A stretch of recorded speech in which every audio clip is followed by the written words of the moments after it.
بسم الله الرحمن الرحيم ألف لام را كتاب أحكمت آياته ثم فصلت من لدن حكيم خبير ألا تعبدوا إلا الله إنني لكم منه نذير وبشير وأن استغفروا ربكم ثم توبوا إليه يمتعكم متاعا حسنا إلى أجل مسمى ويؤت كل ذي فضل فضله وإن تولوا فإني أخاف عليكم عذاب يوم كبير إلى الله مرجعكم وهو على كل شيء قدير ألا إنهم يثنون صدورهم ليستخفوا منه ألا حين يستغشون ثيابهم يعلم ما يسرون وما يعلنون إنه عليم بذات الصدور وما من دابة في الأرض إلا على الله رزقها ويعلم مستقرها ومستودعها كل في كتاب مبين وهو الذي خلق السماوات والأرض في 6 أيام وكان عرشه على الماء ليبلوكم أيكم أحسن عملا ولئن قلت إنكم مبعوثون من بعد الموت ليقولن الذين كفروا إن هذا إلا سحر مبين ولئن أخرنا عنهم العذاب إلى أمة معدودة ليقولن ما يحبسه ألا يوم يأتيهم ليس مصروفا عنهم وحاق بهم ما كانوا به يستهزئون ولئن أذقنا الإنسان منا رحمة ثم نزعناها منه إنه ليئوس كفور ولئن أذقناه نعماء بعد ضراء مسته ليقولن ذهب السيئات عني إنه لفرح فخور إلا الذين صبروا وعملوا الصالحات أولئك لهم مغفرة وأجر كبير فلعلك تارك بعض ما يوحى إليك وضائق به صدرك أن يقولوا لولا أنزل عليه كنز أو جاء معه ملك إنما أنت نذير والله على كل شيء وكيل أم يقولون افتراه قل فأتوا بعشر سور مثله مفتريات وادعوا من استطعتم من دون الله إن كنتم صادقين فإن لم يستجيبوا لكم فاعلموا أنما أنزل بعلم الله وأن لا إله إلا هو فهل أنتم مسلمون من كان يريد الحياة الدنيا وزينتها نوف إليهم أعمالهم فيها وهم فيها لا يبخسون أولئك الذين ليس لهم في الآخرة إلا النار وحبط ما صنعوا فيها وباطل ما كانوا يعملون أفمن كان على بينة من ربه ويتلوه شاهد منه ومن قبله كتاب موسى إماما ورحمة أولئك يؤمنون به ومن يكفر به من الأحزاب فالنار موعده فلا تك في مرية منه إنه الحق من ربك ولكن أكثر الناس لا يؤمنون ومن أظلم ممن افترى على الله كذبا أولئك يعرضون على ربهم ويقول الأشهاد هؤلاء الذين كذبوا على ربهم ألا لعنة الله على الظالمين الذين يصدون عن سبيل الله ويبغونها عوجا وهم بالآخرة هم كافرون أولئك لم يكونوا معجزين في الأرض وما كان لهم من دون الله من أولياء يضاعف لهم العذاب ما كانوا يستطيعون السمع وما كانوا يبصرون أولئك الذين خسروا أنفسهم وضل عنهم ما كانوا يفترون لا جرم أنهم في الآخرة هم الأخسرون إن الذين آمنوا وعملوا الصالحات وأخبتوا إلى ربهم أولئك أصحاب الجنة هم فيها خالدون مثل الفريقين كالأعمى والأصم والبصير والسميع هل يستويان مثلا أفلا تذكرون ولقد أرسلنا نوحا إلى قومه إني لكم نذير مبين ألا تعبدوا إلا الله إني أخاف عليكم عذاب يوم أليم فقال الملأ الذين كفروا من قومه ما نراك إلا بشرا مثلنا وما نراك اتبعك إلا الذين هم أراذلنا بادي الرأي وما نرى لكم علينا من فضل بل نظنكم كاذبين قال يا قوم أرأيتم إن كنت على بينة من ربي وآتاني رحمة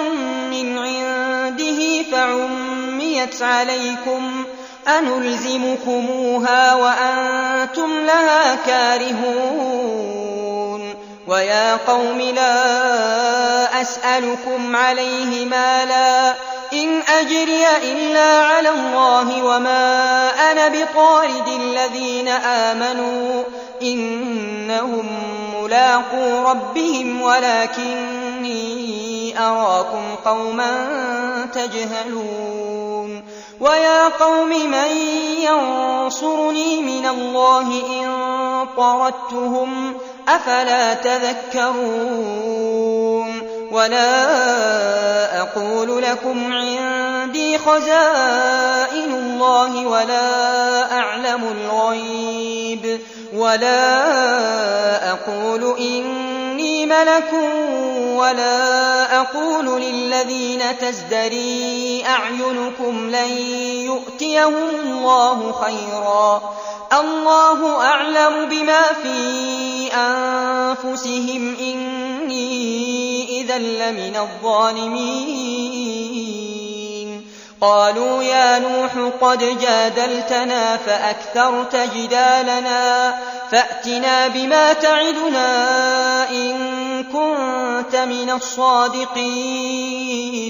قال إنما يأتيكم به الله إن شاء وما أنتم بمعجزين ولا ينفعكم نصحي إن أردت أن أنصح لكم إن كان الله يريد أن يغويكم هو ربكم وإليه ترجعون أم يقولون افتراه قل إن افتريته فعلي إجرامي وأنا بريء مما تجرمون وأوحي إلى نوح أنه لن يؤمن من قومك إلا من قد آمن فلا تبتئس بما كانوا يفعلون واصنع الفلك بأعيننا ووحينا ولا تخاطبني في الذين ظلموا إنهم مغرقون ويصنع الفلك وكلما مر عليه ملأ من قومه سخروا منه قال إن تسخروا منا فإنا نسخر منكم كما تسخرون فسوف تعلمون من يأتيه عذاب يخزيه ويحل عليه عذاب مقيم حتى إذا جاء أمرنا وفارت النور قل نحمل فيها من كل زوجين اثنين وأهلك إلا من سبق عليه القول وما آمن معه إلا قليل وقال اركبوا فيها بسم الله مجريها ومرساها إن ربي لغفور رحيم وهي تجري بهم في موج كالجبال ونادى نوح ابنه وكان في معزل يا بني اركب معنا ولا تكن مع الكافرين قال سآوي إلى جبل يعصمني من الماء قال لا عاصم اليوم من أمر الله إلا من رحم وحال بينهما الموج فكان من المغرقين وقيل يا أرض ابلعي ماءك ويا سماء أقلعي وغيض الماء وقضي الأمر واستوت على الجودي وقيل بعدا للقوم الظالمين ونادى نوح ربه فقال رب إن ابني من أهلي وإن وعدك الحق وأنت أحكم الحاكمين قال يا نوح إنه ليس من أهلك إنه عمل غير صالح فلا تسألني ما ليس لك به علم إني أعظك أن تكون من الجاهلين قال رب إني أعوذ بك أن أسألك ما ليس لي به علم وإلا تغفر لي وترحمني أكن من الخاسرين قيل يا نوح اهبط بسلام منا وبركات عليك وعلى ممن معك وأمم سنمتعهم ثم يمسهم منا عذاب أليم تلك من أنباء الغيب نوحيها إليك ما كنت تعلمها أنت ولا قومك من قبل هذا فاصبر إن العاقبة للمتقين وإلى عاد أخاهم هودا قال يا قوم اعبدوا الله ما لكم من إله غيره إن أنتم إلا مفترون يا قوم لا أسألكم عليه أجرا إن أجري إلا على الذي فطرني أفلا تعقلون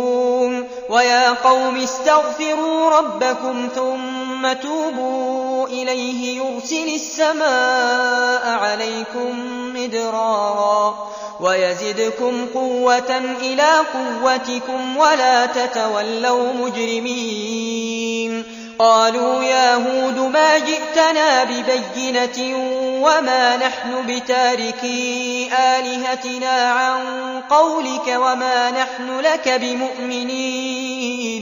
إن نقول إلا اعتراك بعض آلهتنا بسوء قال إني أشهد الله واشهدوا أني بريء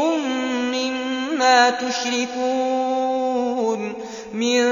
دونه فكيدوني جميعا ثم لا تنظرون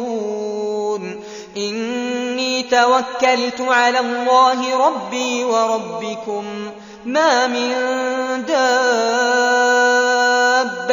إلا هو آخذ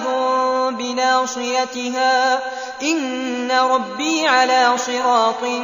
مستقيم فإن تولوا فقد أبلغتكم ما أرسلت به إليكم ويستخلف ربي قوما غيركم ولا تضرونه شيئا إن ربي على كل شيء حفيظ ولما جاء أمرنا نجينا هودا والذين آمنوا معه برحمة منا ونجيناهم من عذاب غليظ وتلك عاد جحدوا بآيات ربهم وعصوا رسله واتبعوا أمر كل جبار عنيد وأتبعوا في هذه الدنيا لعنة ويوم القيامة ألا إن عادا كفروا ربهم ألا بعدا لعاد قوم هود وإلى ثمود أخاهم صالحا قال يا قوم اعبدوا الله ما لكم من إله غيره هو أنشأكم من الأرض واستعمركم فيها فاستغفروه ثم توبوا إليه إن ربي قريب مجيب قالوا يا صالح قد كنت فينا مرجوا قبل هذا أتنهانا أن نعبد ما يعبد آباؤنا وإننا لفي شك مما تدعونا إليه مريب قال يا قوم أرأيتم إن كنت على بينة من ربي وآتاني منه رحمة فمن ينصرني من الله إن عصيته فما تزيدونني غير تخسير ويا قوم هذه ناقة الله لكم آية فذروها تأكل في أرض الله ولا تمسوها بسوء فيأخذكم عذاب قريب فعقروها فقال تمتعوا في داركم 3 أيام ذلك وعد غير مكذوب فلما جاء أمرنا نجينا صالحا والذين آمنوا معه برحمة منا ومن خزي يومئذ إن ربك هو القوي العزيز وأخذ الذين ظلموا الصيحة فأصبحوا في ديارهم جاثمين كأن لم يغنوا فيها ألا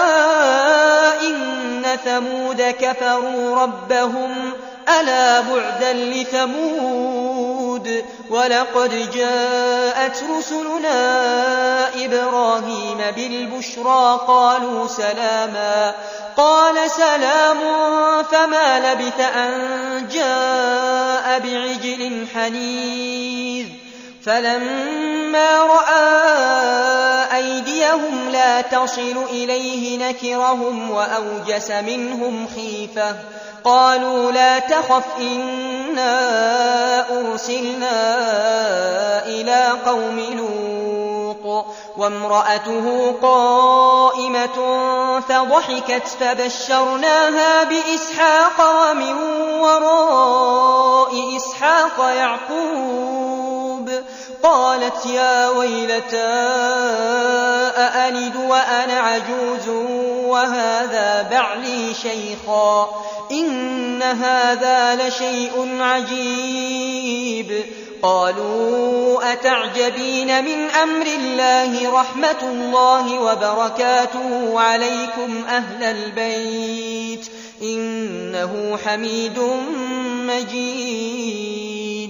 فلما ذهب عن إبراهيم الروع وجاءته البشرى يجادلنا في قوم لوط إن إبراهيم لحليم أواه منيب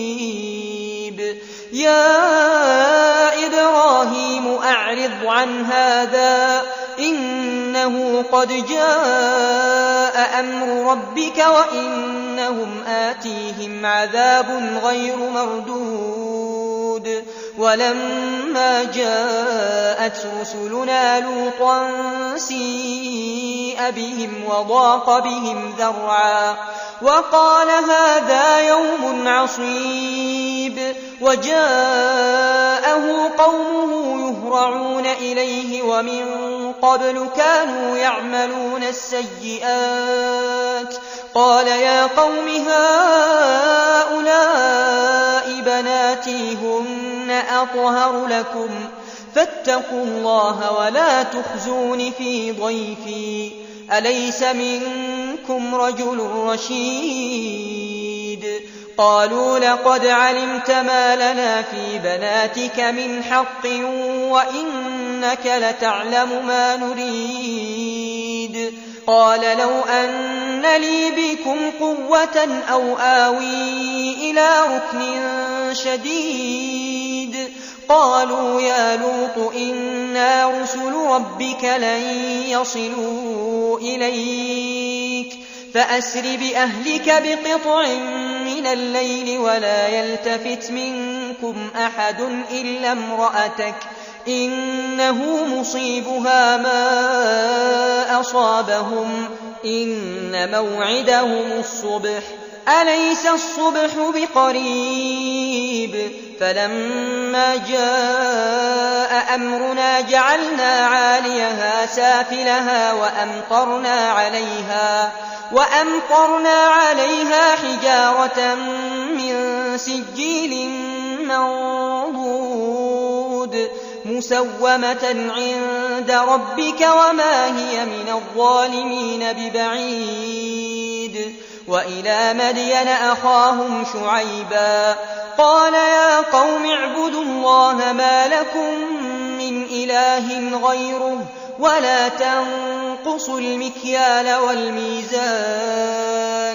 إني أراكم بخير وإني أخاف عليكم عذاب يوم محيط ويا قوم أوفوا المكيال والميزان بالقسط ولا تبخسوا الناس أشياءهم ولا تعثوا في الأرض مفسدين بقية الله خير لكم إن كنتم مؤمنين وما أنا عليكم بحفيظ قالوا يا شعيب أصلاتك تأمرك أن نترك ما يعبد آباؤنا أو أن نفعل في أموالنا ما نشاء إنك لأنت الحليم الرشيد قال يا قوم أرأيتم إن كنت على بينة من ربي ورزقني منه رزقا حسنا وما أريد أن أخالفكم إلى ما أنهاكم عنه إن أريد إلا الإصلاح ما استطعت وما توفيقي إلا بالله عليه توكلت وإليه أنيب ويا قوم لا يجرمنكم شقاقي أن يصيبكم مثل ما أصاب قوم نوح أو قوم هود أو قوم صالح وما قوم لوط منكم ببعيد واستغفروا ربكم ثم توبوا إليه إن ربي رحيم ودود قالوا يا شعيب ما نفقه كثيرا مما تقول وإنا لنراك فينا ضعيفا ولولا رهطك لرجمناك وما أنت علينا بعزيز قال يا قوم أرهطي أعز عليكم من الله واتخذتموه وراءكم ظهريا إن ربي بما تعملون محيط ويا قوم اعملوا على مكانتكم إني عامل سوف تعلمون من يأتيه عذاب يخزيه ومن هو كاذب وارتقبوا إني معكم رقيب ولما جاء أمرنا نجينا شعيبا والذين آمنوا معه برحمة منا وأخذت الذين ظلموا الصيحة فأصبحوا في ديارهم جاثمين كأن لم يغنوا فيها ألا بعدا لمدين كما بعدت ثمود ولقد أرسلنا موسى بآياتنا وسلطان مبين إلى فرعون وملئه فاتبعوا أمر فرعون وما أمر فرعون برشيد يقدم قومه يوم القيامة فأوردهم النار وبئس الورد المورود وأتبعوا في هذه لعنة ويوم القيامة بئس الرفد المرفود ذلك من أنباء القرى نقصه عليك منها قائم وحصيد وما ظلمناهم ولكن ظلموا أنفسهم فما أغنت عنهم آلهتهم التي يدعون من دون الله من شيء لما جاء أمر ربك وما زادوهم غير تتبيب وكذلك أخذ ربك إذا أخذ القرى وهي ظالمة إن أخذه أليم شديد إن في ذلك لآية لمن خاف عذاب الآخرة ذلك يوم مجموع له الناس وذلك يوم مشهود وما نؤخره إلا لأجل معدود يوم يأتي لا تكلم نفس إلا بإذنه فمنهم شقي وسعيد فأما الذين شقوا ففي النار لهم فيها زفير وشهيق